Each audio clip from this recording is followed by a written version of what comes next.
For all the advances in tech of 2016, one of the most interesting was seeing laptops truly catch up with desktops in terms of graphics performance. Enter this machine from Alienware, which seems to have taken this to the next level by squeezing it all into a 13-inch form factor. But does this size come with any trade-offs? My name is Stephen Potter, and this is the Alienware 13R3. So taking a look at the device itself, I'm pleased to see that Alienware have dialed back on the ridiculous gamer aesthetic a bit. It's still obviously an aggressive looking machine, but not to the point where I'd be embarrassed to be seen with it in public. Build quality across the entire device is superb. Everything just feels solid, even if it's not made out of the most wonderfully machined aluminium the world's ever seen. My one complaint with the design of this laptop comes down to the screen hinge mechanism. It's strong enough to eliminate almost all of the screen wobble you'd normally get when using the touchscreen, and the unconventionally shifted forward design lets the display open all the way flat, which is nice even if it does make the footprint a little larger than most 13-inch laptops. There's no easy way to actually open the thing, it's just a tiny bit too heavy to open without rocking the whole device, and there's no cutout on the front to help you lift it up without digging your nails in. It's a minor complaint, but given the attention to detail everywhere else, it's worth pointing out. Now, after the polarizing launch of the new MacBook Pro last year, it's clear that I/O can make or break a laptop's appeal, and fortunately I don't think anyone's going to be too upset with what we have here. To the left you'll find a Kensington lock port, one USB 3 Type A, and headphone and microphone jacks. On the right there's a USB 3.1 Gen 1 and a USB 3 Type A, and on the back you'll find your Ethernet, DisplayPort and HDMI, power in, Thunderbolt 3 and Alienware's proprietary external GPU connector. There's one complaint I have about the I/O, as someone who shoots a lot of photos and video, it's the lack of an SD card slot, but really, aside from that, it's tough to imagine that you'd need more than what's on offer here. You're set for both the peripherals of the future and the ones you'll be using today. Moving into the device, you'll find Alienware's Tactics keyboard, and by god am I a fan of this thing. The keys all have excellent travel and uniform and satisfying feedback. The layout is pretty much perfect for a 13-inch form factor. I appreciate the inclusion of full-sized arrow keys despite the cost of losing the cleanest possible lines aesthetically, and I don't think I've ever seen a laptop with less keyboard flex than this. This may well be the best keyboard I've ever used in a laptop, let alone one this small. Unfortunately, my praise can't really extend to the trackpad, which is average to say the least. Tracking is okay and multi-touch gestures work well enough, but it's a little small for my taste and there's just a little too much drag. That being said, if you're a gamer you're almost certainly going to be using an external mouse, and thankfully there's a very convenient shortcut for disabling the trackpad so you don't accidentally hit it with your palm, causing you to miss that all-important round-winning kill. Now, of course, in line with what we've seen over the last year, and what Alienware have been doing for quite a while now, this laptop is fully equipped with RGB LED lighting in every area from the trackpad to the little alien head logo around back. Now, while I must compliment the vibrancy and brightness of these lights, compared to some other offerings on the market today, it's a little bit limited. The keyboard backlighting is done on a zone basis rather than per key, and the colour transitions aren't really very smooth at all. That being said, unless you want to go full on rainbow mode, this shouldn't be too big of a deal to you, and to be honest, I'm not that fussed about this kind of lighting anyway. So the Alienware 13R3 is available with quite a few display options, ranging through a not so great 1366x768 TN non-touchscreen, a respectable 1080p IPS still non-touch display, to what I have here, which is a 1440p touchscreen OLED panel. And yes, if you know anything about OLED, it's as good as you're expecting. Blacks are, well, pitch black, colours are vibrant, although hardly accurate, so you will want to calibrate this if you plan on doing any colour related work on it, and the response time is noticeably faster than even a lot of TN screens I've used. This screen is great in almost every regard, with the two clear drawbacks being the price, ouch, and the fact that there is a risk of burn-in. I just left the screen timeout on 5 minutes of inactivity and I haven't noticed any hints that this is a problem, but just make sure that you don't leave this screen showing static content for a few hours, because it really would be a shame to ruin such a nice panel. Yes, I'd have loved to have seen a slightly higher refresh rate, and yes, G-Sync would have taken this screen to the next level for gaming, but as it is, I can hardly complain about the screen, and I hope to see OLED in more laptops in the future.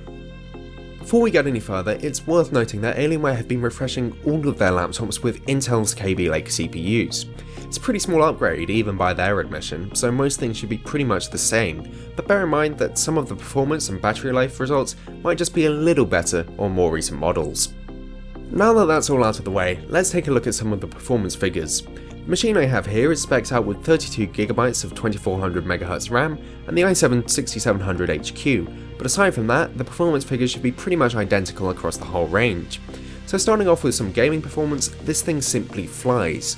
I was able to get comfortable frame rates in Deus Ex Mankind Divided at 1440p just by lowering a few settings, and if you're happy to drop down to 1080p, you should be able to get it playable maxed out.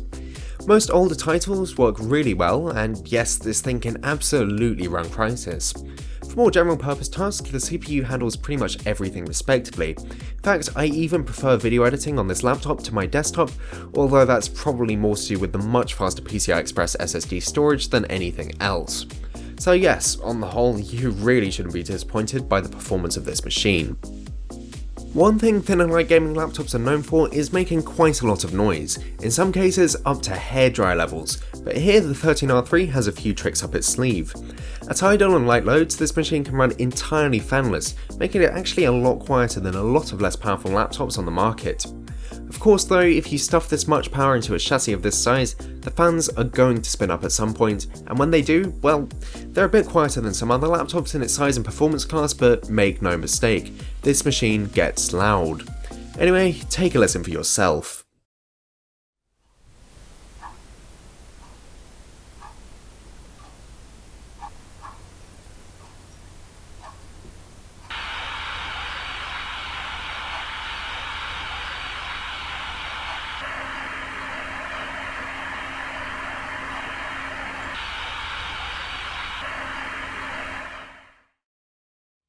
Thankfully, temperatures are fairly well controlled, with idle temperatures of around 45 and 40, and loads of 70 and 67 degrees Celsius on the CPU and GPU respectively.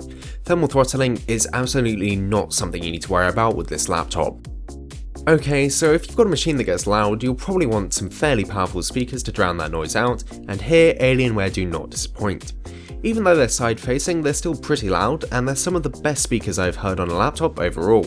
For most things, you'll probably still want to plug in some headphones, but it's hardly like they do a bad job. Yet another area where I have to give Alienware credit is how easily upgradable this machine is.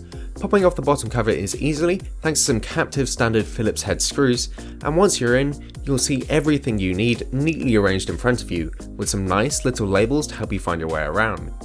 So there are really three components you can upgrade in this machine. The RAM, although I'm pretty much maxed out here, the storage, where I again have to thank Alienware for including two rather than just one M.2 slot, as chances are if you want to upgrade your storage you can just pop another drive in, and the wireless card, although this is already on the higher end of things. It's clear that Alienware really considered the ease and safety of user upgrades in this machine, and in a market where more and more keeps on getting soldered down to the motherboard, I really appreciate this way of looking at design. Now, the battery life on a laptop like this is never going to be great, but I'd say the 13R3 does a passable job. Under a light load of web browsing and word processing, I was able to get around 4 hours, but start pushing it harder and that'll fall pretty quickly. Don't be surprised if you're gaming and this thing runs out of juice in under an hour. For that stuff, you really should be using this machine plugged in, even if you are rocking the Kaby Lake refresh. So altogether, the Alienware 13R3 is not the cheapest machine with this caliber of specifications. It's not the smallest, thinnest, lightest, or most gorgeously designed laptop, but what this laptop is a no-compromise solution. Temperatures are well controlled, it's got a great keyboard and great build quality, it's got the most gorgeous display I've ever seen on a laptop, and it's got forward-thinking internal design with respect to upgradability. So yeah, the battery might not be brilliant compared to some less powerful laptops out there, and yes, the fans can get a bit loud. But the fact that the only complaints I can make about this machine seem to come more down to the laws of physics when stuffing this caliber of components into a machine of this form factor than anything else speaks wonders about every stage of the production process that went into this machine. And if you're out there looking for an absolute baller of a laptop and don't mind paying a little bit of a price premium, there's no question that I would recommend this machine. Anyway, as ever, thanks a lot for watching, and I'll see you in the next one.